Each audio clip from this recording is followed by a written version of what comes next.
There's the president's daily brief, which is the most important.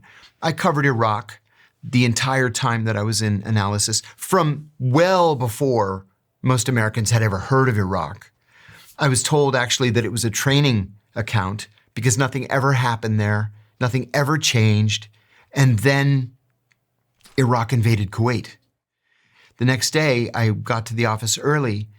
I was 25 years old, 26 years old. And my boss said, "Don't take your jacket off. We're going to the White House." I had never been to the White House before, except as a tourist. And so we got in a car, went to the White House. We're ushered into the Oval Office.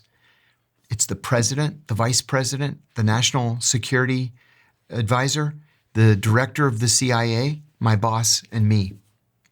And then we all sit down. The president tells us, sit down.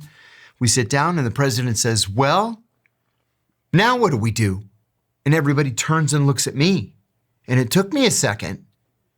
And I said, yes. I said, "Mr. President, as you know, Iraqi troops crossed the border at 2:00 this morning. The royal family has run away to Saudi Arabia. They've named a new occupation governor, et cetera, et cetera. Do we know who that is?" I said, "Yes, sir." I gave him the name. And I said, "Actually, he's the co-founder of the Popular Front for the Liberation of Palestine." The vice president shouts, "Jesus Christ!" And then the president says, "Gentlemen, thank you. We'll take it from here."